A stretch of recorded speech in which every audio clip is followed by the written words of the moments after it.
Hello. Hello. ನಮಸ್ಕಾರಮ್ಮ ತಾಯಿ. ನಮಸ್ಕಾರ ಗುರುಜಿ. ಹೇಳಮ್ಮ. ಗುರುಜಿ, ನಾವು ಚನ್ನಗಿರಿ, ದಾವಣಗೆರೆ ಡಿಸ್ಟಿಕ್ ಚನ್ನಗಿರಿ ತಾಲೂಕಿಂದ ಮಾತಾಡ್ತಿರೋದು ಗುರುಜಿ. ಪಕ್ಕದಲ್ಲಿ ಹಳ್ಳಿ ನಮ್ದು. ದಾವಣಗೆರೆ ಡಿಸ್ಟಿಕ್ಕು ಚನ್ನಗಿರಿ ಚನ್ನಗಿರಿ. ತಾಲೂಕು. ಓಕೆ, ಹೇಳಮ್ಮ. ಆ ಇದಕ್ಕೆ ಮುಂಚೆ ನೀವು ನನ್ನ ಹತ್ರ ಮಾತಾಡಿದ್ದೀರಾ ತಾಯಿ? ಹೌದು ಗುರುಜಿ, ಮಾತಾಡಿದ್ದೀವಿ. ಹ್ಮ್ ಅದು ವರ್ಷದ ದಿನನೇ ಗುರುಜಿ. ಹೇಳಮ್ಮ ತಾಯಿ, ಅದೇ ಗೊತ್ತು ನನಗೆ ದನಿ. ಹೇಳಮ್ಮ. ಆ, ಪೂಜ್ಯಾಯ ರಾಘವೇಂದ್ರಾಯ ಸತ್ಯಧರ್ಮ ರಥಾಯ ಚ ಭಜತಾಂ ಕಲ್ಪವೃಕ್ಷಾಯ ನಮತಾಂ ಕಾಮಧೇನವೇ. ರಾಯರಿದ್ದಾರೆ, ರಾಯರಿದ್ದಾರೆ, ರಾಯರಿದ್ದಾರೆ. ಶುಭವಾಗಲಿ ತಾಯಿ. ಅದ್ಭುತ ತಾಯಿ, ನಿಮ್ಮ ಧ್ವನಿ ಕೇಳ್ಬೇಕಂದ್ರೆ ಆನಂದನೇ ಆಯ್ತು ತಾಯಿ. ಹೇಳಮ್ಮ. ನಾವು ಬಹಳ ಕಷ್ಟದಲ್ಲಿದ್ವಿ ಗುರುಜಿ. ನನ್ ಮಕ್ಳಿಗಾಗ್ಲಿ ಮನೇಲಿ ಒಂದ್ ಪ್ಯಾಕೆಟ್ ಉಪ್ಪು ತರಕ್ ಕೂಡ ನಮ್ಮ ಹತ್ರ 10 ರೂಪಾಯಿ ದುಡ್ಡಿರ್ಲಿಲ್ಲ ಗುರುಜಿ, ನಿಜವಾಗ್ಲೂ ಹೇಳ್ಬೇಕಂದ್ರೆ. ಹಾ ಹಾ. ಹೀಗೆ ಆಕಸ್ಮಿಕವಾಗಿ ಹೊಸ ವರ್ಷದ ದಿನ ನಾವ್ ಇಲ್ಲೊಂದ್ ನಮ್ದು ಸುಳೆಕೆರೆ ಅಂತ ಬರುತ್ತೆ ಗುರುಜಿ. ಚನ್ನಗಿರಿಯಿಂದ 10-15 ಕಿಲೋಮೀಟರ್ ಆಗತ್ತೆ. ಓಕೆ. ಅಲ್ಲಿ ಒಂದ್ ಪುಣ್ಯ ಸ್ಥಳ ಅಂತ ಇದೆ ಗುರುಜಿ. ಇದೆ ರಾಯರ ಸನ್ನಿಧಿನೇ ಇರೋದು ಗುರುಜಿ.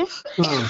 ಅಲ್ಲಿ ಹೋದಾಗ ನಿಮ್ ಹತ್ರ ನಾನ್ ಅವತ್ತು ರಾಯರ ಹತ್ರ ಇಲ್ಲಿ ಮನೇಲಿ ದೀಪ ಹಚ್ಚಿ ಹೋದೆ. ನಾನ್ ಎಷ್ಟು ಕಷ್ಟದಲ್ಲಿದ್ದೀನಪ್ಪ, ನನಗೆ ನಿನ್ ಭಕ್ತ ಅಂದ್ರೆ ನಿಮ್ಮನ್ನ ಮೊಬೈಲ್ ಅಲ್ಲಿ ನೋಡ್ತಿದ್ನಲ್ಲ ಗುರುಜಿ, ಸಾಕಷ್ಟು ಸಲ ಮೆಸೇಜ್ ಮಾಡಿದ್ದೀನಿ ಗುರುಜಿ ನಾನ್ ನಿಮಗೆ. ಗುರುಜಿ, ನನಗೆ ಬಹಳ ಕಷ್ಟ ಇದೆ, ನಿಮ್ ನಂಬರ್ ಕೊಡಿ, ನಿಮ್ ನಂಬರ್ ಕೊಡಿ ಅಂತೇಳಿ ಬಹಳ ಮಾತಾಡಿದ್ದೀನಿ ಗುರುಜಿ. ಆದ್ರೆ ನಿಮ್ ನಂಬರು ನನಗೆ ಕಾಂಟ್ಯಾಕ್ಟ್ ಆಗ್ಲೇ ಇಲ್ಲ ಗುರುಜಿ. ಆವಾಗ ನಾನು ಹಿಂಗೆ ಮಠಕ್ ಹೋಗಿದ್ದೆ ಗುರುಜಿ, ರಾಯರದ ಮಠಕ್ಕೆ. ಇಲ್ಲ ನಮ್ಮೂರ್ ಸಮೀಪದಲ್ಲೇ ಇದೆ. ಆವಾಗ ನನಗೆ ಅಲ್ಲಿ ನಿಮ್ ಭಕ್ತರು ಗುರುಜಿ, ರಾಯರ ಭಕ್ತರು ಒಬ್ರು ಅಲ್ಲಿ ಸಿಕ್ಕಿದ್ರು. ನಾನ್ ಕೇಳ್ದೆ, ಅಕ್ಕ ನನ್ಗೆ ರಾಯರದ್ದು ಪೂಜೆ ವಿಧಾನ ಯಾವ ತರ ಮಾಡ್ಬೇಕಕ್ಕ ನನಗೆ ಅಂತ ಕೇಳಿದಾಗ ಅವ್ರು ಹೇಳಿದ್ರು ಗುರುಜಿ. ಹೀಗೆ ಅವರು ಹೇಳ್ದಾಗ ನಾನ್ ಅಂದೆ ಗುರುಜಿ, ಇವ್ರೇ ಅಲ್ಲ ಅಕ್ಕ, ನಾನ್ ನಿಮ್ ಮೊಬೈಲ್ ಅಲ್ಲಿ ನಿಮ್ದು ತೋರ್ಸ್ದೆ ಗುರುಜಿ. ನಂದು DSS ಗುರು ಚಾನಲ್ ಅಂತ ತೋರಿಸಿದ್ರ ಅವ್ರಿಗೆ? ಹೌದು ಗುರುಜಿ, ತೋರ್ಸ್ದೆ. ಅದಕ್ಕೆ ಅವ್ರಂದ್ರು, ಹಸ ತಗೊಂಡು ಪಾದಯಾತ್ರೆ ಹೋಗಿದ್ರಲ್ಲ ಅವ್ರೇ ಗುರುಜಿನ ಅಂತ ಅವ್ರು ಹೇಳಿದ್ರು ಗುರುಜಿ. ಹೌದು ಅಕ್ಕ ಅಂದೆ. ಅವಾಗ ನಿಮ್ ನಂಬರು ನನಗೆ ರಾಯರ್ ಮಠದಲ್ಲೇ ಸಿಕ್ತು ಗುರುಜಿ. ಓಕೆ. ಬಂದ ತಕ್ಷಣನೇ ನಾನು ಅವತ್ತು ಸಂಜೆ ನಿಮಗೆ ಹಂಗೆ ಫೋನ್ ಮಾಡಿದೆ ಗುರುಜಿ. ಅವತ್ತು ನಮ್ದ ಅದೃಷ್ಟ ಅನ್ಸತ್ತೆ ಗುರುಜಿ, ಎಷ್ಟೋ ಸಾವಿರಾರು ಭಕ್ತರು ನಿಮಗ್ ಫೋನ್ ಮಾಡೋದ್ರಲ್ಲಿ ಬಹಳ ದಿನಗಳೇ ಆಗತ್ತೆ ಗುರುಜಿ ನಿಮ್ ಲೈನ್ ಸಿಗ್ಬೇಕು ಅಂದ್ರೆ. ನಮಗೆ ಅವತ್ತು ನಾನ್ ಎರಡ್ ಸಲ ಗುರುಜಿ ನಿಮಗ್ ಟ್ರೈ ಮಾಡಿದ್ದು, 3ನೇ ಸಲ ನನಗೆ ಕಾಲ್ ಕನೆಕ್ಟ್ ಆಗ್ಬಿಡ್ತು ಗುರುಜಿ. ಯಾಕೆ ಅಂದ್ರೆ ಅಷ್ಟು ನೊಂದುಕೊಂಡ್ಬಿಟ್ಟಿದ್ದೀರಿ ತಾಯಿ ನೀವು. 1 kg ಉಪ್ಪು ತರಕ 10 ರೂಪಾಯಿ ಕಾಸಿಲ್ಲ ನನ್ನ ಹತ್ರ, ಏನ್ ಮಾಡ್ಲಿ ಅಂತ ನೀವು ರಾಯರಲ್ಲಿ ಕೇಳ್ಕೊಂತ ಇದ್ರಿ. ಅವರು ರಾಯರ್ ನಿಮ್ಗೆ ಸೂಚನೆ ಕೊಟ್ರು, ಅಯ್ಯೋ ನನಗೆ ಪೂಜೆ ಮಾಡೋದು ವಿಧಾನ ತಿಳಿಸ್ಕೊಡ್ತಾರೆ, ಇವ್ರನ್ನ ಕಾಂಟ್ಯಾಕ್ಟ್ ಮಾಡು ಅಂತಂದು ಅವತ್ತೇ ನಿಮ್ಗೆ ಗುರುವಾರ ದಿವಸ ಅದು ರಾಯರ ಮಠದಲ್ಲಿ ನಂಬರ್ ಸಿಕ್ಕಿದೆ ಅಂತ ಹೇಳಿದ್ರೆ ಪೂಜೆದ ವಿಧಾನ ನೀವು ಕೇಳಿದಿರ. ಹಾಗಾದ್ರೆ ಅದೇ ರೀತಿಯಾಗಿ ನಿಮ್ಗೆ ಅನುಗ್ರಹ ಆಗ್ತಾ ಇದೆ. ಹೇಳಮ್ಮ ತಾಯಿ, ಕೇಳ್ತೀನಿ. ಅದಕ್ಕೆ ಗುರುಜಿ ನೀವು ಪೂಜೆ ಮಾಡೋ ವಿಧಾನನೆಲ್ಲ ಹೇಳ್ಕೊಟ್ರಿ ಗುರುಜಿ.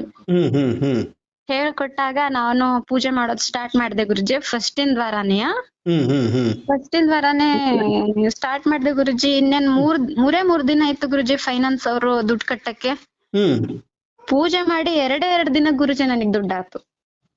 ಅಲ್ಲಮ್ಮ, ಇವಾಗ ನೀವು ಪೂಜೆ ಮಾಡಿ, ನಾನು ಪೂಜೆದ ವ್ರತವನ್ನು ನಿಮಗೆ ತಿಳಿಸ್ಕೊಟ್ಟೆ, ಈ ತರದಲ್ಲಿ ಮಾಡಮ್ಮ ಖಂಡಿತ ಒಳ್ಳೇದಾಗತ್ತೆ ಅಂತ ಹೇಳಿದ್ದೆ. ಅದು ಮಾಡಿದ ಆದ್ಮೇಲೆ ಪೂಜೆ ಮಾಡಿ 2ನೇ ದಿನಕ್ಕೆ ಯಾರು ಫೋನ್ ಮಾಡಿದ್ರು? ಫೈನಾನ್ಸ್ ಅವ್ರು ಫೋನ್ ಮಾಡಿದ್ರು. ಹೌದು ಗುರುಜಿ, ಫೈನಾನ್ಸ್ ನವರು ಫೋನ್ ಮಾಡಿದ್ರು ಗುರುಜಿ. ದುಡ್ಡು ಕಟ್ಬೇಕಿದ್ ಗುರುಜಿ ನಾವು. ಅವರು ನಮಗೆ ಫೋನ್ ಮಾಡಿದ್ರು ಗುರುಜಿ. ದುಡ್ಡು 1 ರೂಪಾಯಿನೂ ಇರ್ಲಿಲ್ಲ ಗುರುಜಿ ಮನೇಲಿ. ಓಕೆ. ಅದು ಹೇಗಾತು ಅಂದ್ರೆ, ಅದ್ ಹೇಗೆ ಇಲ್ಲ ಅಂತ ಹೇಳ್ದವ್ರು ಅವರೇ ಬಂದು ದುಡ್ಡು ಕೊಡ್ತೀನಿ ಅಕ್ಕ ತಗೊಳ್ರಿ ಕಟ್ರಿ ಅಂತ ಕೊಟ್ರು ಗುರುಜಿ. ಆಹಾ, ಎಂತದಮ್ಮ, ಮೈಯೆಲ್ಲ ರೋಮಾಂಚನ ಆಗುತ್ತೆ.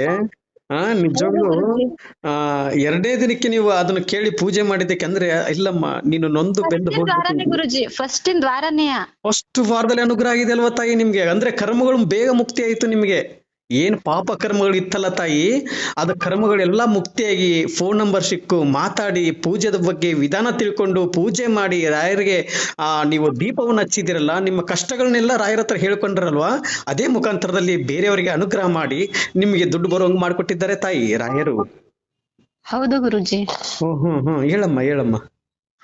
ಅದಾಗಿ ಗುರುಜಿ ಮಕ್ಕಳಿಗೆ ಸ್ಕೂಲ್ ಫೀಸ್ ಕಟ್ಟಿರ್ಲಿಲ್ಲ ಗುರುಜಿ. ಈಗ ಫೀಸ್ ಎಲ್ಲಾ ಕಟ್ಟಿದೀವಿ ಗುರುಜಿ. ನಮ್ಮ ಮನೆಯವರು ಅಂಗಡಿ ಇಟ್ಕೊಂಡಿದ್ವಿ ಗುರುಜಿ. ಅಂಗಡಿನೂ ಸ್ವಲ್ಪ ಹೋಗ್ತಾ ಇದಾರೆ, ಸ್ವಲ್ಪ ಇಂಪ್ರೂವ್ಮೆಂಟ್ ಆಗ್ತಿದೆ ಗುರುಜಿ. ಈಗ ನಾವ್ ದುಡ್ಡು ಅವಾಗ ಫಸ್ಟಿಗೆ ಯಾರ್ ಕಡೆ ನಾವು ದುಡ್ಡು ಕೊಡ್ರಿ ಅಂತ ಸಾಲನೇ ಕೊಡ್ರಿ ಅಂತ ನಾವ್ ಕೇಳಿದ್ವಲ್ಲ ಗುರುಜಿ, ಅವ್ರೇ ತಾವಾಗೆ ಬಂದು ಮನೆಗ್ ಕೊಡ್ತಾ ಇದಾರೆ ಗುರುಜಿ. ಅದೇ ರಾಯರ ಪವಾಡ ಅನ್ನೋದು, ಅದೇ ರಾಯರ ಪವಾಡ ತಾಯಿ. ರಾಯರು ಇಲ್ಲ ಅನ್ನೋರು ಈ ವಿಡಿಯೋ ನೋಡೇ ನೋಡ್ತಾರೆ ತಾಯಿ. ಯಾಕೆ ಅಂದ್ರೆ ಪ್ರತಿ ಒಬ್ಬ ಭಕ್ತಾದಿಗಳಲ್ಲಿ ಪವಾಡಗಳನ್ನು ಮಾಡುತ್ತಾ ಕುಳಿತಿದ್ದಾರೆ ಗುರು ರಾಘವೇಂದ್ರ ಸ್ವಾಮಿಯವರು ತಾಯಿ. ಹೌದು ಗುರುಜಿ. ಇವತ್ತು ನೋಡಿ, ನಿಮ್ಮಲ್ಲಿ 1 kg ಉಪ್ಪು ತರಕ್ಕೆ 10 ರೂಪಾಯಿ ದುಡ್ಡಿಲ್ಲ ಅಂತ ಹೇಳಿದೀರಾ. ಮಕ್ಕಳು ಎಜುಕೇಶನ್ಗೆ ಫೀಸ್ ಕಟ್ಟಕ್ಕೆ ದುಡ್ಡಿಲ್ಲ ಅಂತ ಹೇಳ್ತಾ ಇದ್ದೀರಾ. ಅಂಗಡಿ ನಡೆಸೋದು ತುಂಬಾ ಕಷ್ಟ ಆಗ್ತಾ ಇದೆ, ಏನ್ ಮಾಡ್ಲಿ ಅಂತ ಕೇಳಿದ್ದೀರಾ. ನೀವು ಯಾರ ಪಾದ ಹಿಡಿದಿದ್ದು? ರಾಯರ ಪಾದ ಹಿಡಿದಿದ್ದೀರಾ. ರಾಯರ ಪಾದ ಹಿಡಿದಿದ್ದಕ್ಕೆ ಇವತ್ತು ನಿಮ್ಮ ಜೀವನದಲ್ಲಿ ಯಶಸ್ವಿ ಕಾಣ್ತಾ ಇದ್ದೀರಾ ತಾಯಿ. ಇನ್ನೂ ಹೆಚ್ಚಿನ ರೀತಿಯಾಗಿ ನಿಮ್ಗೆ ಅನುಗ್ರಹ ಆಗ್ಲಿ ಅಂತೇಳಿ ರಾಯರ ಪಾದವನ್ನು ಹಿಡಿದು ನಾನು ಕೇಳುತ್ತೇನೆ ತಾಯಿ. ಹೌದು ಗುರುಜಿ. ಖಂಡಿತಮ್ಮ, ಖುಷಿ ಆಯ್ತು. ಇವಾಗ ಹೇಗಿದ್ದೀರಮ್ಮ? ಮನೇಲಿ ಎಲ್ಲರೂ ಚೆನ್ನಾಗಿದ್ದೀರಲ್ವಾ? ಹಾಗಾದ್ರೆ ಎಲ್ರು ಚೆನ್ನಾಗಿದ್ದೀವಿ ಗುರುಜಿ. ಎಲ್ಲಾ ರಾಯರಿಚ್ಛೆ ಗುರುಜಿ. ರಾಯರ್ ಇದಾರೆ ಅನ್ನೋದೇ ನಮ್ ನಂಬಿಕೆ ಗುರುಜಿ. ನಂಬಿಕೆ ನಮ್ ಮೇಲೆ ರಾಯರ ನೆರಳು ಇದೆ ಗುರುಜಿ.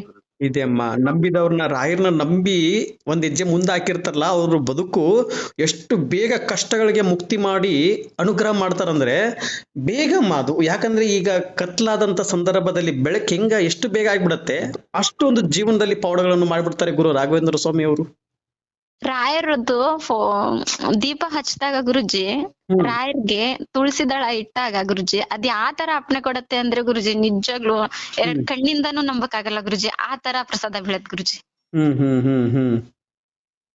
ಸತ್ಯ ಸತ್ಯ ತಾಯಿ.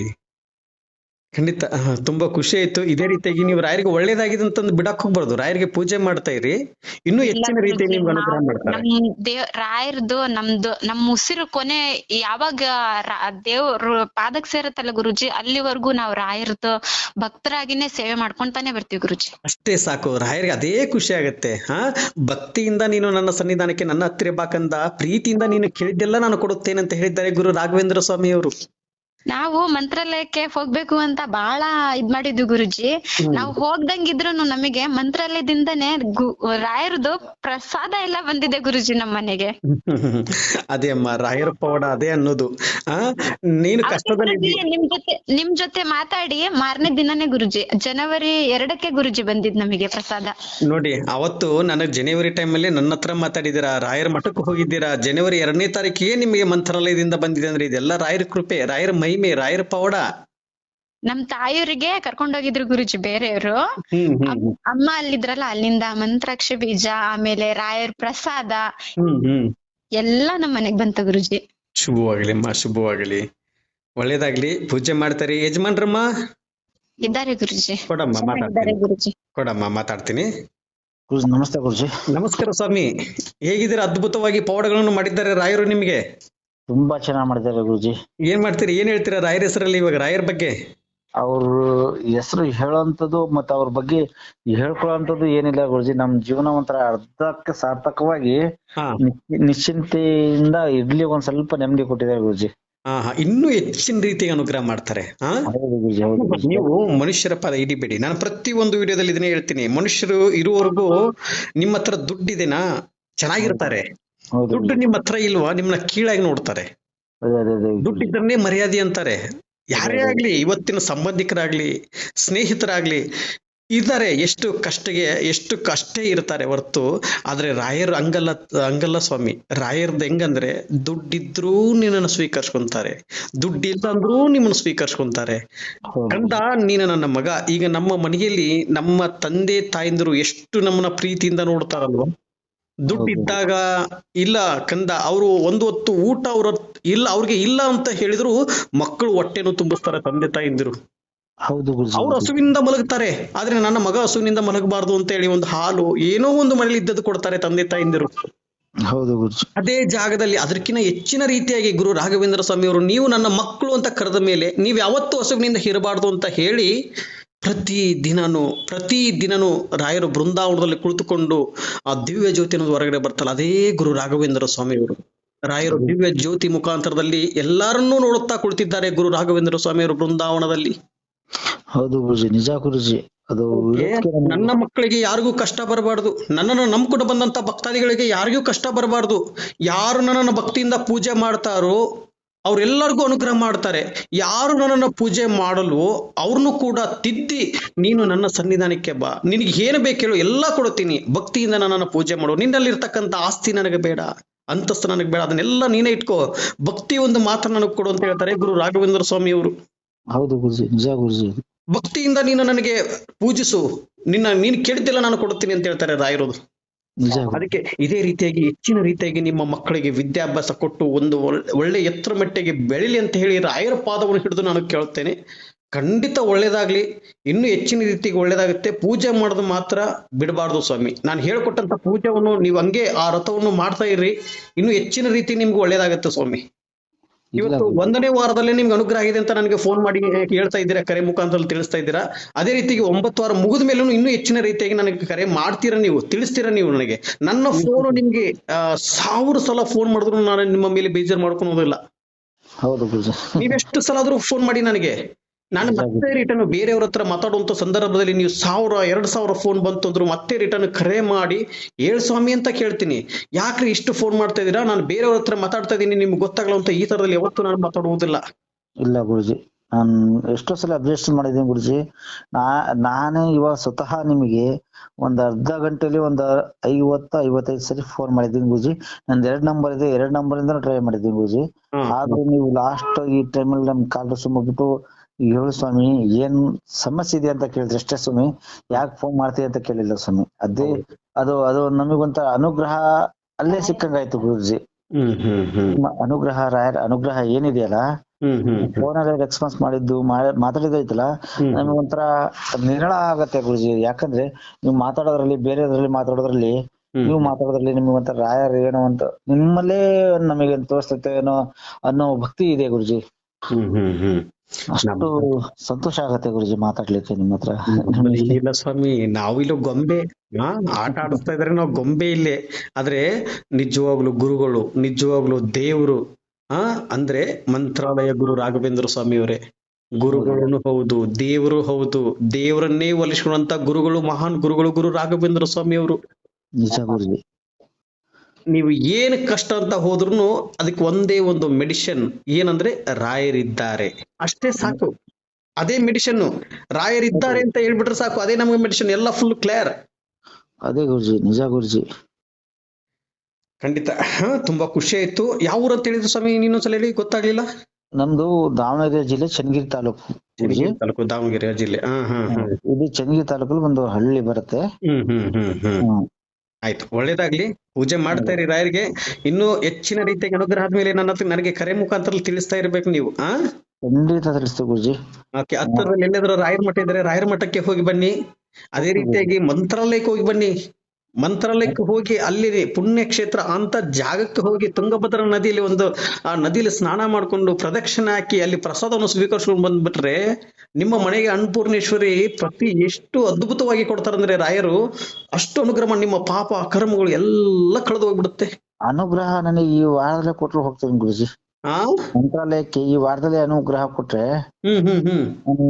ಏನ್ ಪೂಜೆ ಮಾಡ್ತಾ ಇದೀವಿ ಗುರುಜಿ, ವ್ರತ ಇಡ್ತಾ ಇದೀವಿ, ಅಷ್ಟರೊಳಗೆ ನಾನು ಕೊಟ್ಟು ರಾಯರ ಕರ್ಕೊಂಡು ನಾವು ಹೋಗ್ ಬರ್ತೀವಿ ಗುರುಜಿ. ಹೋಗಿ ಬನ್ನಿ. ಒಂದ್ಸಲ ಬಿಡು ಮಾಡ್ಕೊಂಡು ಹೋಗಿ ಬನ್ನಿ, ಮನೆ ಫ್ಯಾಮಿಲಿ ಸಮೇತ ಹೋಗಿ ಬರಬೇಕು. ಫ್ಯಾಮಿಲಿ ಸಮೇತನೇ ಗುರುಜಿ. ಖಂಡಿತ. ತುಂಬಾ ಖುಷಿ ಆಯ್ತು ನಿಮ್ಮ ಹತ್ರ ಮಾತಾಡಿದ್ದಕ್ಕೆ. ರಾಯರ್ನ ನಂಬಿ ಕೆಟ್ಟವರು ಯಾರು ಇಲ್ಲ. ರಾಯರ್ನ ನಂಬಿ ಲಕ್ಷಾಂತರ ಜನರ ಬದುಕನ್ನೇ ಬದಲಾಯಿಸಿದಂತ ಮಹಾನ್ ಗುರುಗಳು ಗುರು ರಾಘವೇಂದ್ರ ಸ್ವಾಮಿಯವರು. ಪೂಜ್ಯಾಯ ರಾಘವೇಂದ್ರಾಯ ಸತ್ಯ ಧರ್ಮ ರಥಾಯ ಚ ಭಜತಾಂ ಕಲ್ಪವೃಕ್ಷಾಯ ನಮತಾಂ ಕಾಮಧೇನುವೆ.